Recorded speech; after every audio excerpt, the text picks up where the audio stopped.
Hey, Futurist, Jim Carroll from the virtual broadcast studio. I got up this morning, Facebook reminded me that 10 years ago today, my book, The Future Belongs to Those Who Are Fast, came out. And this is really kind of cool because this was a book that was related to a period of time when my message was really beginning to resonate with a whole bunch of organizations. It actually came from an event that I did for Burger King's Global Franchise Conference in Las Vegas in May 2009, Center for the Performing Arts in Las Vegas. And I mean, this was a big Hollywood stage. They actually had Spock on stage the night before because they had just sponsored the latest Star Trek movie. And I walked out on the stage the next morning in front of 7,000 people, and my message was on fire. I'm going to play this clip for you later, but I want to talk about this in the context of what the book was really all about. What I was observing in my global client base was that organizations that were focused on innovation and disruptive thinking, they were moving really fast, but there were a lot that were really slow, and that your key success factor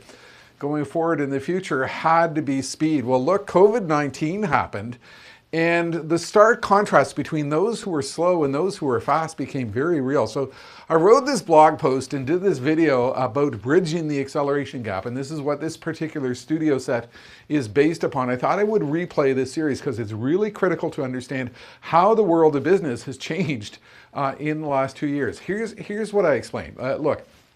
We've got a lot of change in the economy with business model disruption, more challenging consumers, faster moving industry change. All this change is going on. And so organizations have struggled with change. But what I explained happened with the pandemic is the pace of change sped up to a huge degree. What we really had happen in every single industry is we saw 6 months of change occur, or 10 years of change occur in just like 6 months. And organizations really had to pick up the pace because what happened was the gap between their ability to deal with the pace of change and that actual pace of change was increasing to a huge degree. This has become very real, and I think it's critical to understand just what this means. Look, FedEx had to scale up to deal with unprecedented shipping volumes as a result of the pandemic. Society massively shifted with electronic commerce throughout the pandemic. The world of medical knowledge, it used to be pre-pandemic, the volume of medical knowledge was doubling every 8 years. It's now doubling every 78 days. I mean, that's a staggering pace of change. The world of manufacturing, because of social distancing and challenges in terms of production, we saw the faster adoption of robotic and cobot technology in the factory floor. So there was a massive acceleration in the adoption of new ideas, new technologies, new concepts. So here's if you think about it, what really happened during the pandemic: basic assumptions as to how the economy would work, or basic assumptions about our industry. I mean, they just out of date literally overnight. What this resulted in was an absolutely massive and unexpected change in consumer behavior. All of a sudden, people were willing to do telehealth. People were willing to do online shopping. People were willing to go to virtual church services. I mean, it was staggering if you think about how quickly the consumer changed. What happened with that, by necessity, is business models shifted fast. All these disruptive trends that we spoke about is, maybe taking 2 or 5 or 10 years to unfold, they all of a sudden happened all at once. And what occurred was, for organizations that couldn't keep up, a mismatch in consumer expectations. They expected you to operate at the same level of sophistication and excellence as Amazon and all the other online retailers that they were dealing with as a result of being at home and having to shop online. And if you didn't offer similar levels of customer service excellence, you weren't in the game. The reality was that, to a degree, customers were moving faster than you were, so you had to pick up the pace. What did this do? Well, your planning cycle just went out of sync. You were planning on a 2-year, 5-year, 10-year timeline. You just had to get stuff done. You had no choice. What I think a lot of individuals and organizations realized is that their product innovation was falling behind. Consumers were demanding one thing, their ability to bring that product to market was at a different speed. And so this whole issue of timing became far more complex. And this is where we saw a lot of challenges occurring with supply chain, a lot of challenges emerging with faster, more nimble competitors. These were real implications from the pandemic.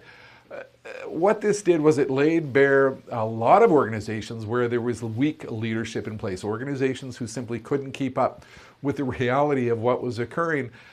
And the impact of wrong decisions was bigger than ever before. I dealt with a lot of organizations that, were of a mindset, well, we're not going to deal in the world of retail with the potential impact of pick and pack and curbside delivery and all of these things we were talking about pre-pandemic. And when the pandemic hit, they weren't ready to go. The impact of those wrong decisions was absolutely staggering. What this really did was it put into place the irrelevance of strategic planning. I mean, strategic planning went out the window with the pandemic because we had to make stuff up on a dime. And there was a resultant huge increase in the bar of expectations. So I think what this did is it really laid bare the reality of what happens when you get a sudden demand shift with consumers. And I think you can expect that going forward as product life cycles collapse, as more competitors emerge, as business models continue to evolve. Your reality going forward is going to be more change, and that's all part of the acceleration gap. You put all these things together where organizations discovered they didn't have the right stuff to deal with the reality. It really highlighted the extent of the workforce skills gap. We needed one particular set of skills.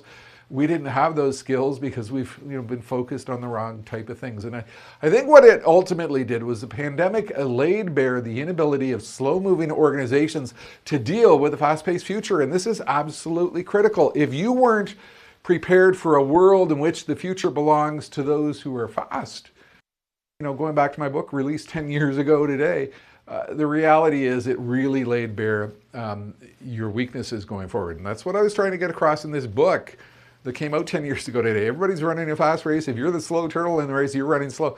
You're not prepared what is real with the reality, of what is occurring.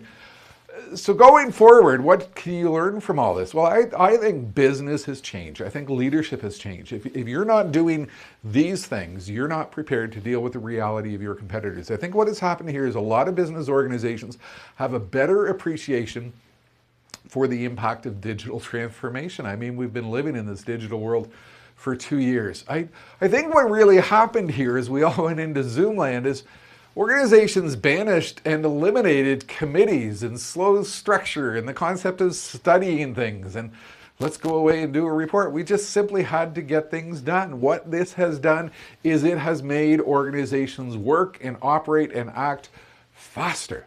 Organizations realized to do a lot of this, they had to find partners to help them do things that they couldn't do before. So it accelerated the whole focus on finding fast external partnerships, finding partners who could help you get things done by virtue of necessity.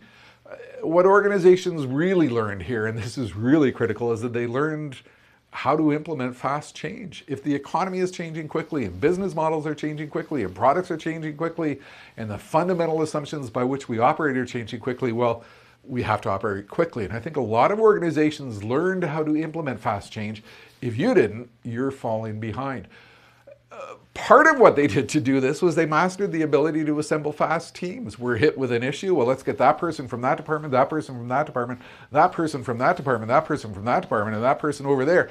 And let's pull them into a Zoom call. Let's pull them into a Google Meet call and simply accelerate what we need to do to deal with the reality of this issue. Organizations really learned to work at speed.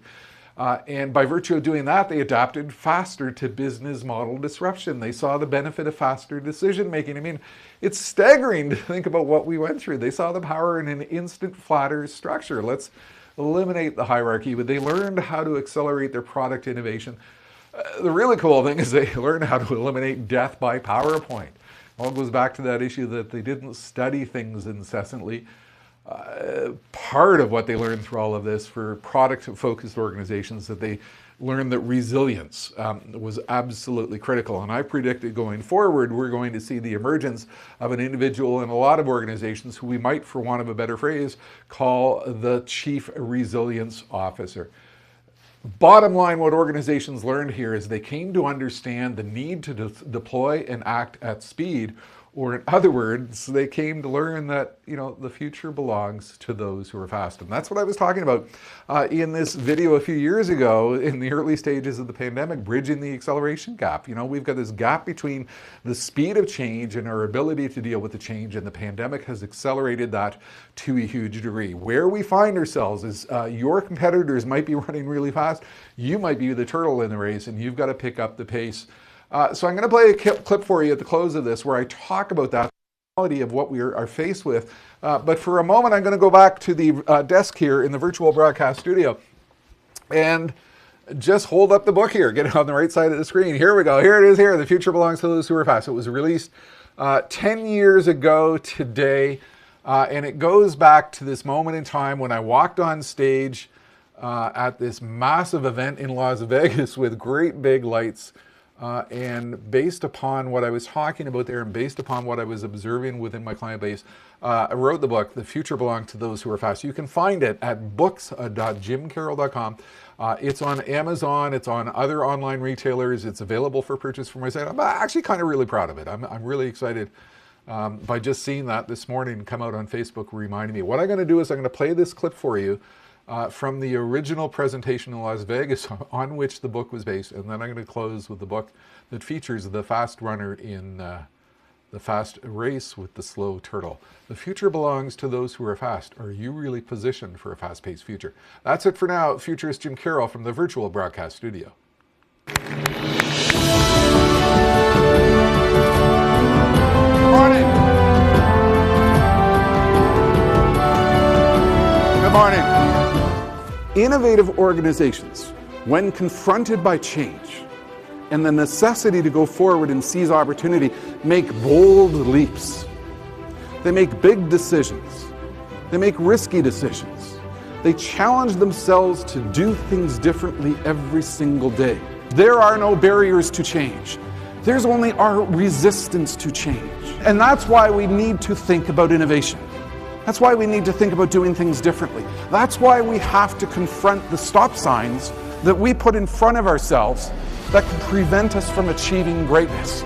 We're here today, and the world is going over there tomorrow really fast. And we have to change in order to keep up with high velocity change in the economy. How do we scale faster? How do we act faster?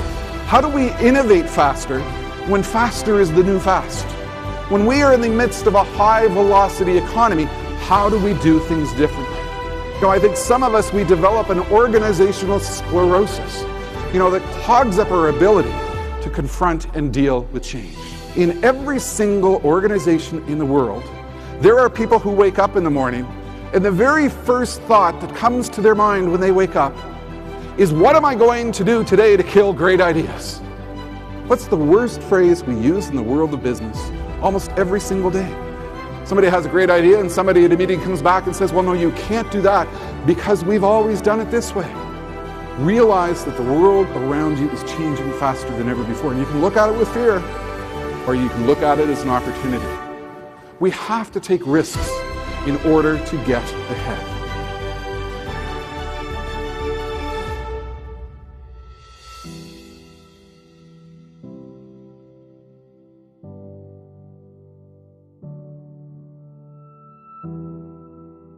Hey, you want to know a really fun fact?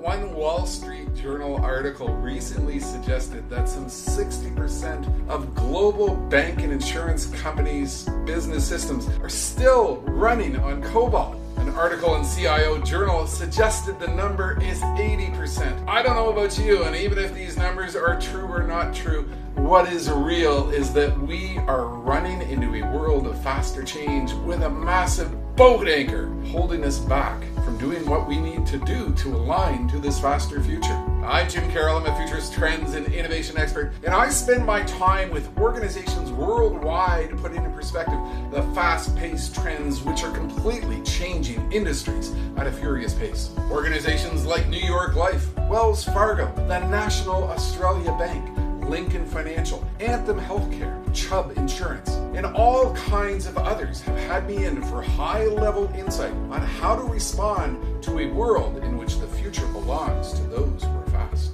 All of these organizations know that they need to align themselves to an era in which agility, flexibility, and their ability to respond to these fast-paced disruptive trends will be absolutely critical to their future.